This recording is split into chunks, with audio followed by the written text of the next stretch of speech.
화를 참는 것에 대하여 자신의 입을 잘 단속하고 자신의 마음을 다잡아라. 몸으로 악한 행동을 저지르지 말라. 이 세 가지를 잘 지키는 사람은 훌륭한 사람이 걸어온 길을 가게 되리라. 인도의 상가세나 스님이 쓴 백유경에는 화를 잘 내는 사람의 이야기가 나온다. 남의 흉을 잘 보는 어떤 사람이 여러 사람들과 함께 방 안에 앉아서 밖에 있는 어떤 사람의 흉을 보고 있었다. 이 이야기를 듣고 밖에 있던 어떤 사람이 이내 방으로 들어와 그의 멱살을 움켜잡고 주먹으로 때렸다. 이 모습을 본 사람이 두 사람을 다 나무랐다. 당신은 왜 함부로 남의 흉을 보고 왜 당신은 무턱대고 사람을 때리는가? 이 사람이 나에게 화를 잘 내고 경솔하다고 흉을 보았기 때문에 내가 저 사람을 때린 것이다. 잘 생각해보라. 당신은 지금 저 사람의 말대로 경솔하여 화를 내고 있지 않은가? 자신의 입을 잘 단속하고 자신의 허물을 먼저 닦아라. 그제야 그 사람은 머리를 숙이며 미안한 표정을 지었다. 흉을 보던 사람도 마침내 자신의 잘못을 깨달았다. 사람이 살다가 보면 화를 낼 때도 있으며 남에게 경솔하게 보일 때도 있다. 그럴 때도 한 번쯤 참아내는 인성을 기르는 것이 좋다. 남이 자기의 허물을 말할 때 화를 내게 되면 오히려 남들은 흉을 본 사람보다 화를 낸 사람의 어리석고 미혹함을 탓하는 경향이 많다. 왜냐하면 그 허물을 스스로 인정하는 것을 보여주기 때문이다. 이는 마치 술 취한 사람이 술에 취하지 않은 사람을 나무라는 것과 같다. 그러므로 화를 참는 것도 세상을 살아가는데 필요한 하나의 방편일 것이다. 화에 대해서 재미있는 일화가 있다. 태조 이성계는 장군 시절 길을 가다가 봉사에게 점을 보았다. 그는 봉사가 펴놓은 글자 중에 하나를 짚었다. 그것은 물을 문자였다. 봉사는 이에 대해 우문좌문하니 거린지상이요 라고 했다. 이리저리 물어보나 영락없는 거린의 모습이라는 것이다. 봉사는 눈이 멀었으므로 점을 본 사람이 장군임을 알 까닭이 없었다. 이성계는 순간적으로 화가 나 그 봉사를 죽이고 싶었지만 다시 곰곰이 생각을 해보았다. 이것은 나의 덕이 부족한 탓이다. 보리암에 가서 100일 동안 기도해야겠다. 그는 부처님에게 지성껏 100일 기도를 드린 후에 그 점쟁이를 찾아와 다시 점을 보았다. 이상하게도 다시 뽑은 한자도 물을 문자였다. 봉사는 이에 대해 우문자문 군왕지상이요 했다. 즉 이리저리 물으나 군왕의 상이라는 말이다. 이성계는 그리하여 왕이 되었다. 지극히 자신의 화를 짓눌렀던 결과 그는 부처님의 공덕을 쌓게 되었던 것이다. 물론 이것은 미화된 이야기에 불과할지도 모른다. 그만큼 화를 참는 것은 자신에게 아주 소중한 일이다. 어리석은 사람과 지혜로운 사람. 어리석은 사람은 물을 반쯤 채운 항아리와 같고 지혜로운 사람은 물이 가득한 연못과 같다. 옛날 한 어리석은 사람이 있었는데 그의 곁에는 아름다운 아내가 있었다. 그는 아내를 매우 사랑했으나 그와는 달리 그의 아내는 진실하지 못하고 음탕하여 남편이 없을 때는 외간 남자와 몰래 정을 통하곤 했다. 그러던 중 하루는 남편이 먼 길을 떠나자 남편을 버리고 외간 남자와 함께 몰래 도망을 가려고 했다. 아내는 고민을 하다가 함께 살고 있는 노파에게 찾아가 은밀하게 말을 하였다. 내가 떠난 뒤에 어떤 여자의 시체라도 좋으니 우리 집 안방에 두고 내 남편에게 말해 주십시오. 나는 병으로 죽었다고 말입니다. 노파는 마을에 수소문하여 병으로 죽은 한 여자의 시체를 그 집으로 가지고 갔다. 그리고 그 남편이 집으로 돌아왔을 때 그에게 이렇게 말을 했다. 당신 아내가 당신이 없는 동안 병으로 죽었습니다. 남편은 시체를 보자 그것이 자기 아내의 몸이라고 믿고서 밤낮으로 슬피 울면서 괴로워하였다. 심지어 남편은 아내의 시체에 기름을 부어 화장을 하고는 그 뼈가루를 자루에 담아 밤낮으로 안고 잤다. 그러던 어느 날 그의 아내는 함께 도망갔던 외간 남자가 싫어져서 다시 집으로 돌아와 남편에게 말을 하였다. 내가 당신의 아내입니다.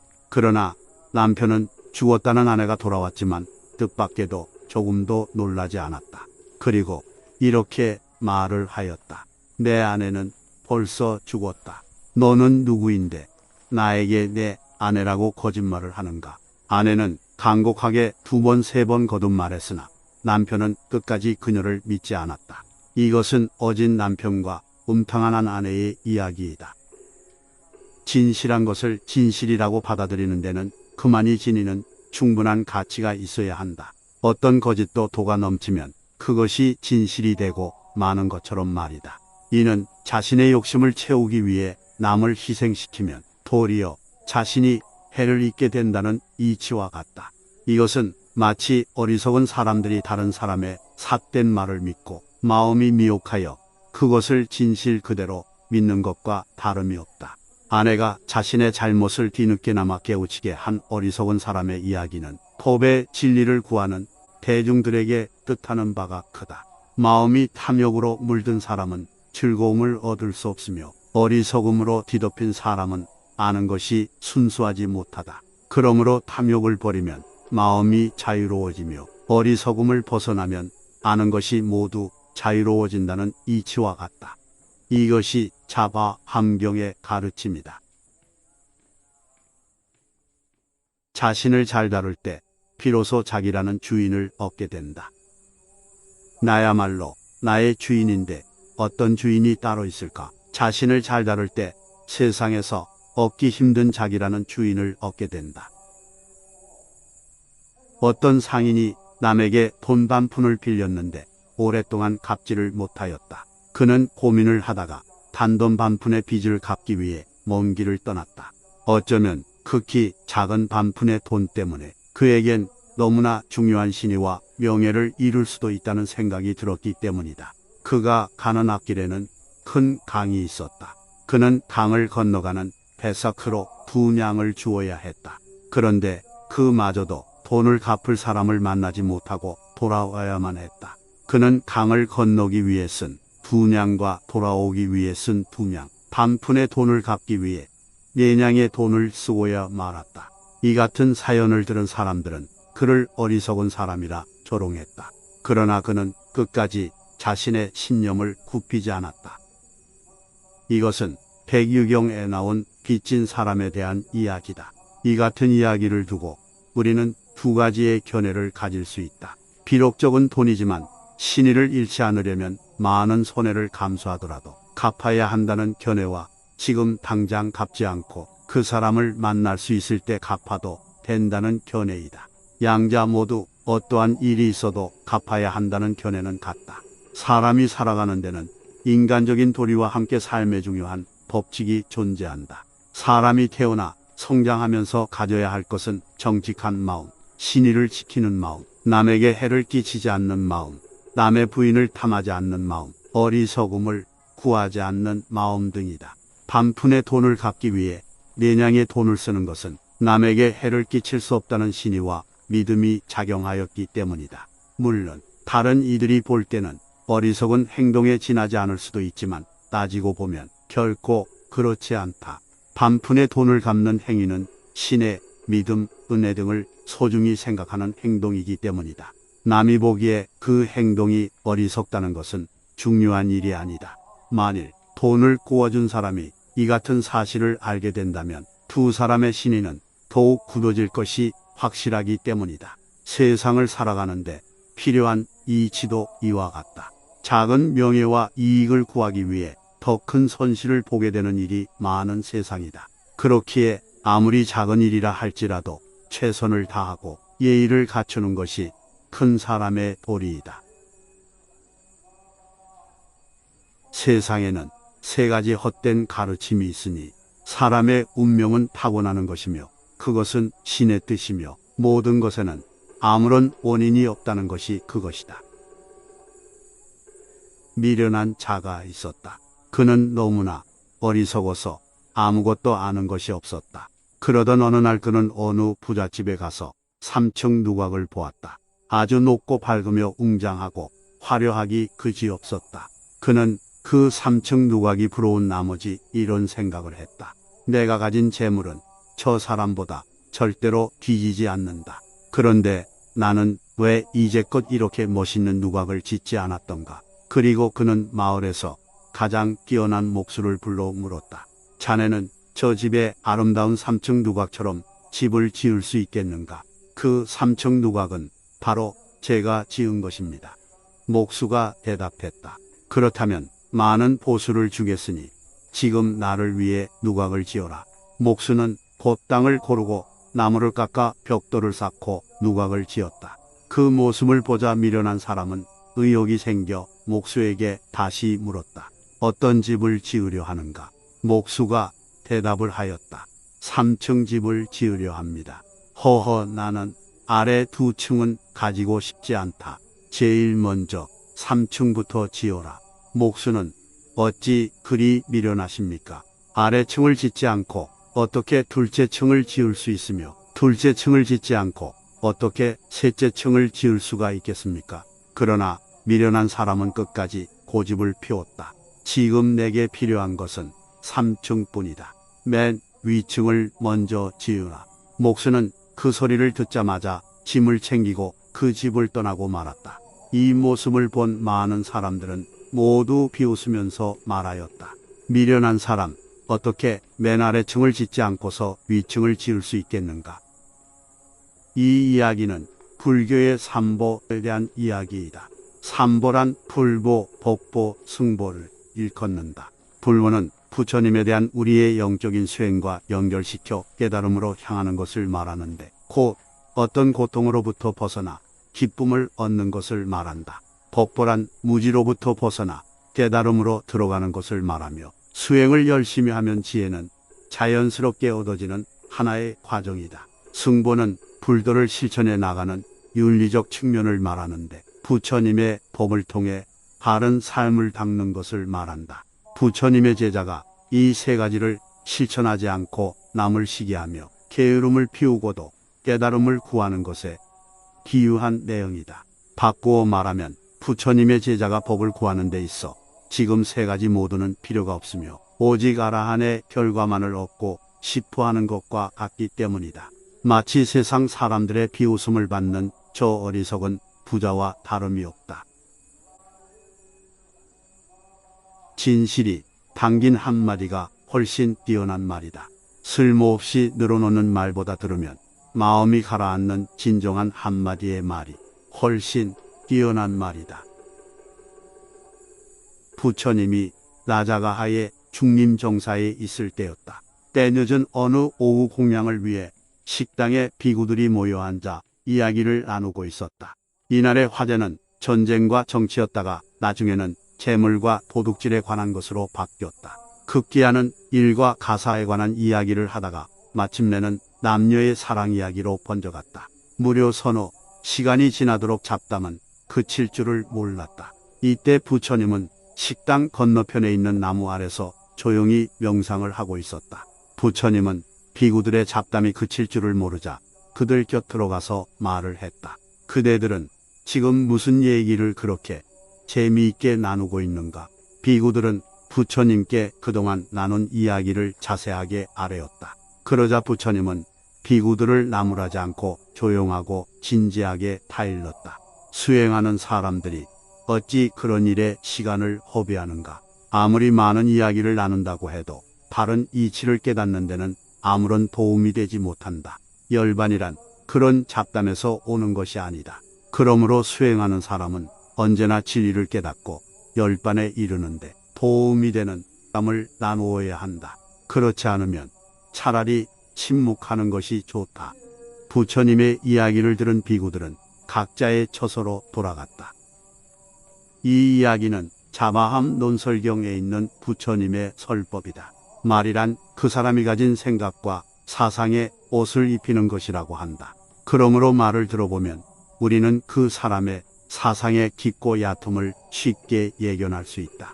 대개 천박한 사람은 쓸모없는 말들을 늘어놓기 일쑤이며 생각이 깊은 사람은 단 한마디를 해도 그 경우가 깊고 밝다. 우리는 쓸모없는 말을 두고 알맹이가 없는 말 혹은 진실이 결여된 말이라 일컫는다. 그러나 진실로 쓸모없는 말이란 그런 것이 아니라 마음에 화두를 두지 않고 생각 없이 무심코 꺼내는 말이다. 그러나 우리가 내뱉는 위트나 유머 등은 결코 쓸데없는 말이 아니다. 자신의 생각을 담아 남에게 어떤 진실을 던져줄 수 있다면 그것 또한 좋은 말이 될 수 있기 때문이다. 말의 가치는 대개 진실이 있느냐 없느냐에 둔다. 왜냐하면 진실이란 우리가 추구하는 최상의 가치이기 때문이다. 그러므로 진실한 사람은 결코 해야 할 말만을 하고 절대로 잡다한 수다를 떨지 않는다. 말은 자신의 권위를 세우게 하지만 자칫 깊은 화를 만들기 때문이다. 그러므로 현명한 사람들은 자신이 해야 할 말들은 극도로 아끼고 쓸데없는 말들은 삼가한다. 말을 잘한다는 것은 말을 잘 꾸민다는 것이 아니라 적시적소에 필요한 말, 남에게 위안을 줄 수 있는 말, 오래오래 가슴에 남는 말을 할 수 있는 스스로의 자질을 갖추는 것이다. 그러므로 사람은 말을 함에 있어 먼저 남에게 해야 할 적절한 말인지를 깊이 생각하는 것이 좋다. 그렇다고 고담질령 같은 말을 하라는 것은 결코 아니다. 사랑하는 이는 못 만나 괴롭고 미운 이는 만나서 괴롭다. 사랑하는 사람과 만나지 말라. 미운 사람과도 만나지 말라. 사랑하는 사람은 못 만나 괴롭고 미운 사람은 만나서 괴롭다. 부처님이 사바티의 기원정사에 아난다와 함께 있을 때였다. 한 비구니가 아난다를 찾아와서 이렇게 간청을 했다. 지금 어떤 비구니가 병이 들어 앓고 있습니다. 그 비구니는 아난존자에게 공양을 올리고 설법을 듣고자 하오니 부디 한번 찾아 오셔서 설법을 전해 주십시오. 아난존자는 다음 날 바루를 들고 그 비구니가 있는 거처를 찾아갔다. 그 비구니는 멀리서 아난존자가 걸어오는 것을 보자 일부러 앞가슴을 풀어 헤치고 알몸을 드러낸 채 방바닥에 누워 있었다. 사실 그 비구니의 병은 아난존자를 연모해서 생긴 상사병이었다. 이를 눈치챈 아난존자는 얼른 자신의 몸에 든 감관의 문을 닫고 그 비구니에게 더 이상 다가가지 않았다. 그 사실을 스스로 알아챈 비구니는 무안해 다시 방바닥에서 일어나 옷매무새를 고치고 아난존자 앞으로 다가가 무릎을 꿇었다. 그제야 아난존자는 그녀를 가엾게 여겨 설법을 시작했다. 그대여, 이 몸은 세상에 나서 음식과 교만 또한 탐욕과 음욕으로 자라난 것입니다. 그러므로 부처님의 제자들은 몸을 보존하기 위해 음식을 먹고 목마른 병을 고치기 위해 항상 깨끗한 오맹을 닦아야 합니다. 마치 수레를 끄는 상인이 오직 길을 가기 위해 바퀴에 기름칠을 하는 것처럼 말입니다. 그러므로 모든 일에 그 분수를 헤아려 스스로 집착과 애착을 없애야만 하옵니다. 또한 마음에 교만과 애욕과 탐욕이 일어날 때는 스스로 모든 번뇌가 다하여 해탈을 했다고 생각을 해야 하며 이제는 다시 윤회의 삶을 살지 않아야 합니다. 그럼에도 불구하고 왜 나는 아직 여기서 벗어나지 못하는가를 자성해야만 합니다. 만약 그대가 이렇게 생각을 한다면 마음의 병에서 벗어나 마침내 시욕과 교만과 탐해와 음욕에서 벗어날 수 있을 것입니다. 아난존자의 설법을 들은 비구니는 깊게 참회를 했다. 저는 어리석고 착하지 못해 아난존자에게 큰 잘못을 저질렀습니다. 이제 아난존자님 앞에서 모든 것을 고백하고 참회를 하오니 부디 저를 가엾게 여겨주소서. 자바함의 비구니경에 있는 경전이다. 사실 남녀의 사랑은 저지할 수 없는 인간의 본능이다. 누구도 이 본능으로부터 자유로울 수도 없으며 또한 거역할 수도 없다. 동서고금 많은 선인들이 이 사랑을 논해왔지만 그것은 한갓 개인적인 사견일 뿐 정의할 수도 없다. 우리는 아난존자의 행동에서 하나의 사실을 주목해야 한다. 그것은 감관의 문이다. 인간에게는 오욕의 문이 있다. 이 중에서도 가장 강한 것이 바로 감관의 문 앞에 놓인 음욕이다. 아난존자는 용모가 준수하고 매우 다정다감한 성격의 소유자여서 많은 여자들이 그에게 사랑을 느껴 유혹의 손길을 내밀곤 했다. 그 중에서 가장 유명한 사건은 주술사의 딸 마퉁가의 유혹이었는데 그는 아난다를 연모하다가 비구니가 되었다. 이 경전에서 나오는 비구니가 마퉁가인지는 알 수가 없다. 그러나 안한전자가 알몸으로 유혹하는 여인을 꾸짖기는커녕 오히려 점잖게 타일러 설득하는 것은 그의 결백한 성품을 단적으로 보여주는 것이다.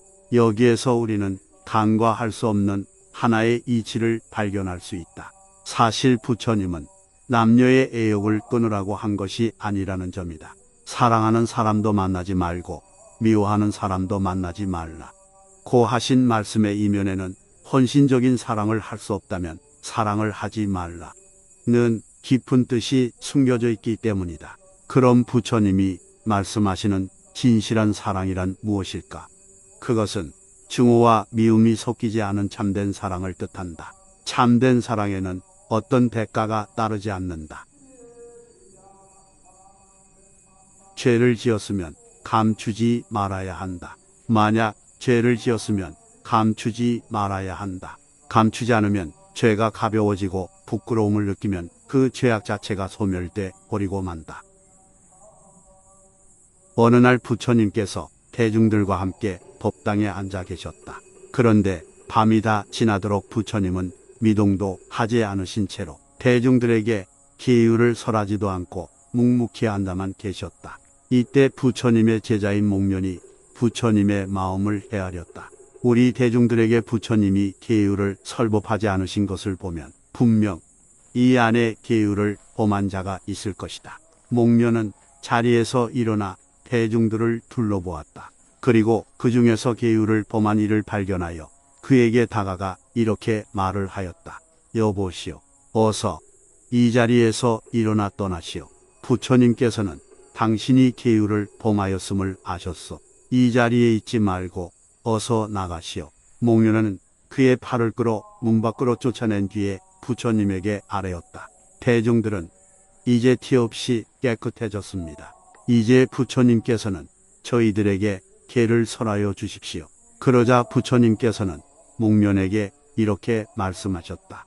목련아, 너의 행동은 잘못되었다. 다음에도 그래서는 안 된다. 어찌하여 너는 그에게 스스로 자신의 잘못을 고백하도록 시간을 주지 않았느냐? 그가 스스로 뉘우치게 하여야 하거늘 죄를 자백하기 전에 벌을 주어서는 결코 안 되는 일이다. 잘못하였습니다. 너의 행동은 그의 잘못을 뉘우치게 하기는커녕 오히려 원한만 사게 되었구나. 우리는 잘못을 저지르는 사람을 보면 대개 스스로 시간을 두고 깨우치게 하지 못하고 오히려 더 깊은 잘못에 빠지게 하는 경향이 있다. 만약 그를 위한다면 오히려 자성의 시간을 스스로 가지게 하는 것이 더욱 좋다. 잘못을 인지할 시간을 던져줌으로써 뉘우치게 하는 것이 그 사람을 위해 좋은 것이다. 부처님은 모든 현상을 앞에다 두고 너무 길게 현실의 선을 긋거나 너무 짧게 긋는 것조차 잘못이며 바른 인도란 스스로 잘못을 깨치고 뉘우치게 하여 스스로 참회를 하도록 하는 것이라 했다. 사람이 스스로 잘못을 뉘우치지 못하는 것을 두고 부처님은 망념의 늪에 빠져 헤어나지 못하는 것이라고 했다. 죄를 짓고도 스스로 부끄러움을 느끼지 못한다면 그것은 더욱 깊은 늪에 빠지는 것이 아니고 무엇이겠는가. 그러나 더욱 훌륭한 일은 잘못을 느껴 스스로 부끄러움을 아는 것이라고 말씀하셨던 것이다. 스스로 부끄러움을 느껴 아는 것은 자신에 대한 존재의 자각이다. 사실 우리 마음속에는 선악이 따로 있는 것이 아니다. 우리 자신의 마음에 따라 선이 나타나고 악이 나타난다. 그래서 부처님은 악한 마음이 일어나지 않도록 마음을 잘 다스려 항상 선한 마음을 머물게 하면 그것이 곧 성불로 가게 되는 지름길이다. 라고 하셨던 것이다.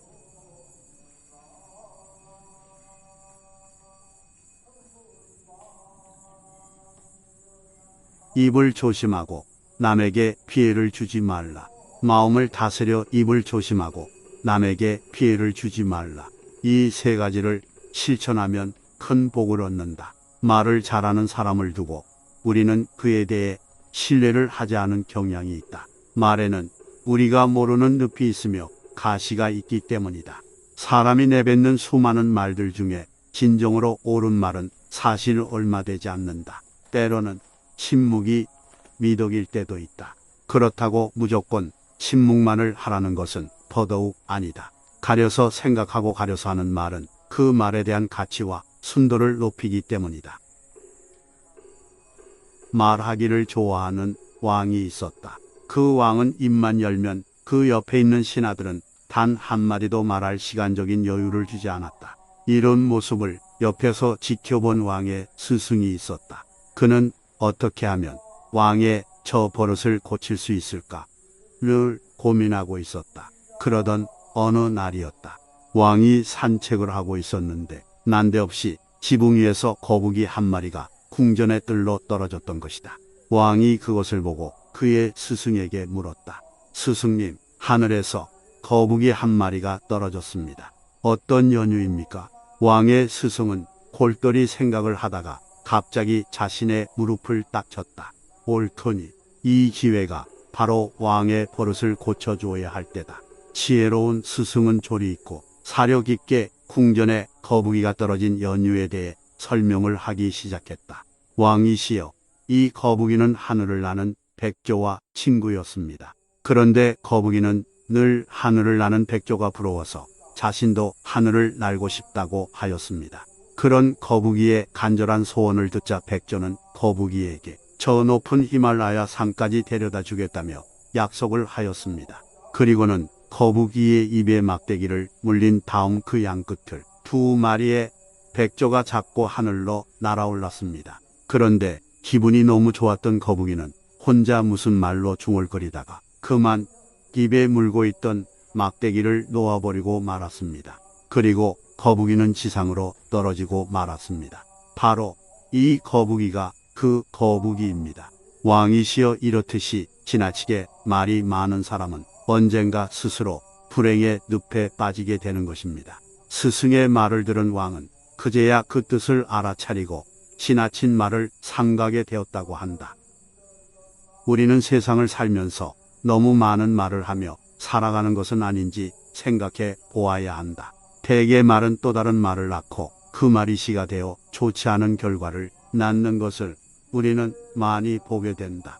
입이 있다고 해서 생각 없이 함부로 던지는 말은 분명 자신에게 해를 끼치기 때문이다. 부처님의 경전에서조차 입을 무겁게 하라는 것은 그런 깊은 뜻이 숨겨져 있는 것이다. 말은 아낄수록 무거워지며 남에게도 더욱 진실하게 보이는 법이다. 좋은 말은 향기와도 같다. 또한 남에게는 위안이 되며 행복의 원천이 되기도 한다.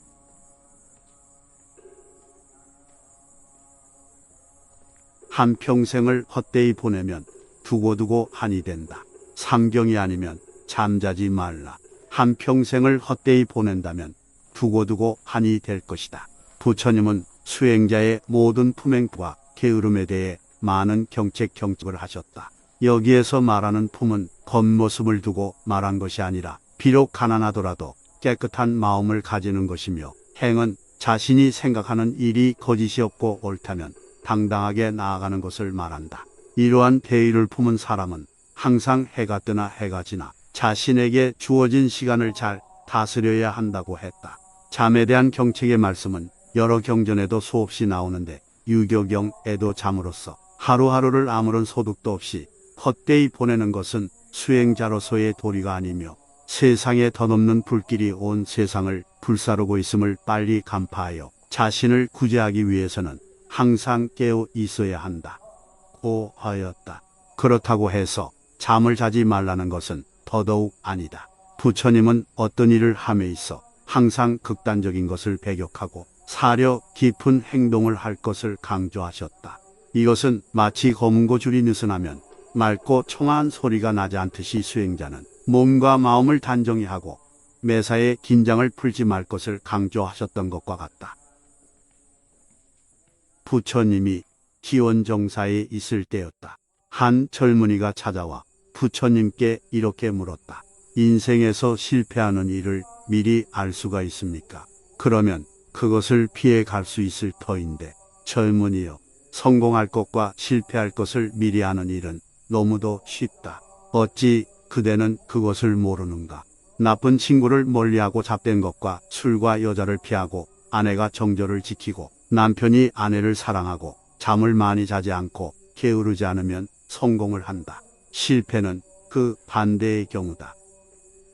이런 부처님의 가르침을 두고 너무도 빤한 대답이라고 할지도 모르겠다. 그러나 우리가 꼭 알아야 할 것은 진리는 어렵고 힘든 것이 아니라 우리 주위에 아주 가까이 있다는 것이다.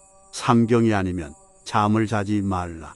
는 부처님의 말씀을 행하는 것은 사실 고통스럽고 힘들다. 그러나 그 말씀의 진의를 파악해보면 이 세상 할 일이 많은데 그대는 어찌 잠만을 청하고 있는가? 나는 말과 같다. 이는 쉬엄쉬엄 헛되게 세월을 보내서는 안 된다는 부처님의 강한 가르침이 내포되어 있다. 이러한 점에서 부디 깨어 있으라. 라는 말은 언제나 정신을 바로 세우고 자신이 나아가 해야 할 일을 분명히 하라는 큰 뜻을 내포하고 있는 것이다. 미국의 사상가 비 플랭클린의 늦게 일어나는 자는 온종일 총총 걸음을 걸어야 한다. 는 말도 우리에게 많은 것을 생각하게 해준다.